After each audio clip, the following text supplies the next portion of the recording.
चाहूँ कि मैं अपनी कंपनसेशन में इजाफा कर लूँ तो मुझे क्या करना चाहिए? तो मुझे अपनी वैल्यू ऑफ माई सर्विसेज को बढ़ाना चाहिए। अच्छा, अब यहाँ पे देखते हैं, अब एक क्वेश्चन आ जाता है कि ये वैल्यू ऑफ सर्विसेज क्या है, हम इन वैल्यूज़ को कैसे बढ़ा सकते हैं, कौन सी ऐसी चीज़ें हैं जिससे हमारी सर्विस जो है उसकी वैल्यू जो है वो इंक्रीज़ हो जाए। अब यहाँ पे 3-4 चीज़ें हैं जिसको आप नोट कर सकते हो कि ये 3-4 चीज़ें हैं जिनके साथ आपकी वैल्यू ऑफ सर्विस बढ़ती है। नंबर 1, आपका नॉलेज।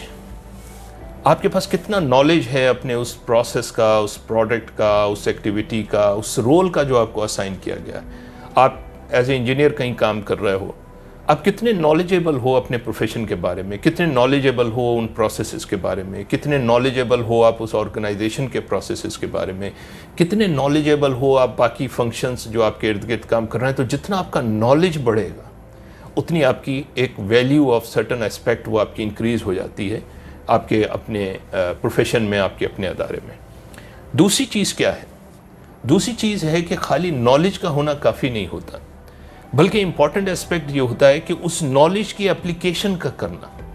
क्योंकि जितना आप उस नॉलेज को अप्लाई करते चले जाएंगे उतने आप स्किलफुल होते चले जाएंगे। स्किलफुल से क्या मुराद है? यानी आपने over a period of time अपने नॉलेज को अप्लाई किया, आपके पास डिफरेंट सिचुएशंस आती रहीं, उन सिचुएशंस के मुताबिक आपने अपने नॉलेज को अप्लाई किया, अब आप स्किलफुल हैं। यानी आप मुख्तलिफ़ किस्म के चैलेंजेस को फेस कर सकते हैं, आपने बहुत सारे सॉल्यूशंस ऑलरेडी टेस्टेड किए हुए हैं, आप रॉ हैंड नहीं हैं। तो अगर कभी ऐसी कोई सिचुएशंस आएंगी तो आप उसको हैंडल कर सकते हो। ये किसी भी एम्प्लॉयर के लिए एक्सपीरियंस लोग जो होते हैं वो क्यों वैल्यू रखते हैं? Because they have actually gone through different situations and they are been the right choice for them कि अगर ये मेरे अदारे में आएंगे तो ये ना सिर्फ ये है कि मेरे बिज़नेस को, मेरे प्रोसेस को, मेरे कस्टमर्स के लिए बेहतर होंगे, बल्कि इनसे इम्कान ये रहेगा कि ये मेरे लिए कोई नुकसान भी नहीं करेंगे बिकॉज उनका बहुत सा एक्सपीरियंस है। तो एक नॉलेज की बात आ गई। दूसरी बात आ गई, जो आपका एक्सपीरियंस होता है ये आपको वैल्यूएबल बनाता चला जाता है अपने प्रोफेशन में। तीसरी चीज़ जो आती है वो एक बड़ी इंपॉर्टेंट चीज़ है जिसको हम कहते हैं सेल्फ बिलीफ का फैक्टर। सेल्फ बिलीफ क्या है? सेल्फ बिलीफ ये है कि आपका खुद अपने बारे में क्या तसव्वुर है। एक तसव्वुर देखें वो है जो आपके इर्द गिर्द के लोग आपके बारे में रखते हैं। आपका एक इमेज है, आपका एक ब्रांड है। अगर आपकी एब्सेंस में मैं किसी से आपके बारे में पूछूं कि यार बताओ ये अहमद कैसा है, अनवर कैसा है, असलम कैसा है, तो वो जो चीज़ आपके इर्द गिर्द के लोग मुझे बताएंगे वो आपकी ब्रांडिंग होगी, यानी वो आपकी एक इमेज परसेप्शन होगी कि यार जो हैं वो असलम साहब वो बहुत ही हार्ड वर्किंग हैं, बहुत ही ऑनेस्ट हैं। तो ये उनकी इमेज ब्रांडिंग होती है, ये एक परसेप्शन होती है जो लोगों को आपके साथ एक्सपीरियंस से हासिल होती है। एक जो सबसे बड़ी इंपॉर्टेंट चीज़ है वो आपका अपना सेल्फ बिलीव है। आप खुद क्या अपने बारे में इमेज रखते हो, आपके जो अंदर की पिक्चर है वो क्या है, ये आपका सेल्फ बिलीव कहलाता है।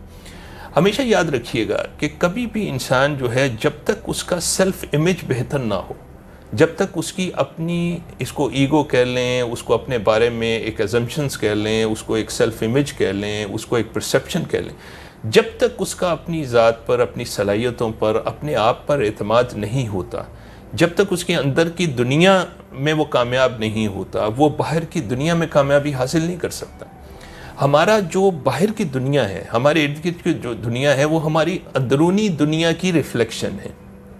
इसकी मैं मिसाल ये समझूं, अगर मैं आपसे ये कहूं कि आप किस तरह के आपकी ज़िंदगी का इंटरनल दुनिया की क्या है, कैसा परसेप्शन है।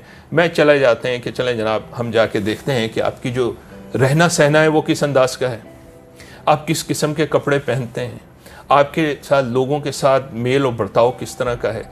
तो जो आप अंदर की दुनिया में होते हैं वही चीज़ आपकी बाहर की दुनिया में रिफ्लेक्शन हो रही होती है, वही चीज़ आपके इर्द गिर्द की सराउंडिंग में रिफ्लेक्ट हो रही होती है। अगर आप अंदर से आपका परसेप्शन अपने बारे में एक बड़ा ऑर्गेनाइज बंदे का, एक प्रोफेशनल का है, तो मुझे पूरी उम्मीद है कि अगर आप अपने कमरे में देखेंगे जहाँ पे आप रहते हैं तो वो भी आपको बहुत ऑर्गेनाइज मिलेगा। आप जिस जगह पे काम करते हो वहाँ पे जो ऑफिस डेस्क होगा वो भी बड़ा ऑर्गेनाइज होगा। तो हमेशा याद रखिए कि सबसे पहले बाहर तब्दीली लाने के लिए जो इम्पॉर्टेंट लेसन है वो अपने अंदर के अंदर तब्दीली लानी पड़ती है, जिसको हम सेल्फ बिलीव का फैक्टर कहते हैं।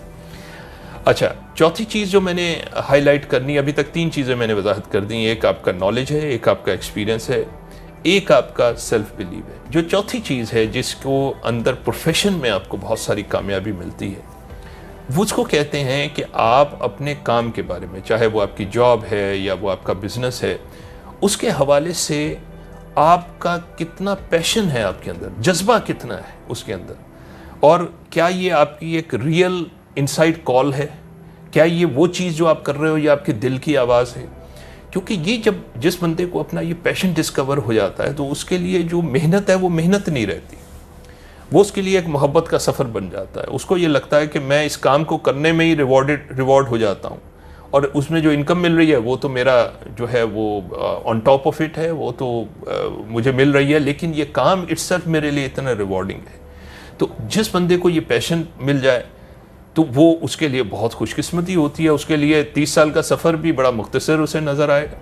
लेकिन अगर वो किसी ऐसे एरिया में, किसी ऐसी चीज़ में, किसी ऐसी जगह में है जो मजबूरी के तहत वो वक्त गुजार रहा है, तो उसके लिए हर दिन वो एक महीने की मानत, एक हफ्ते की मानत लगेगा। तो ये 4 चीज़ों को हमने समझ लें कि ये 4 चीज़ें आपके कैरियर में आपको हेल्प करती हैं ग्रो करने में। वो कैरियर चाहे आपका बिजनेस हो, वो कैरियर चाहे आपकी जॉब हो।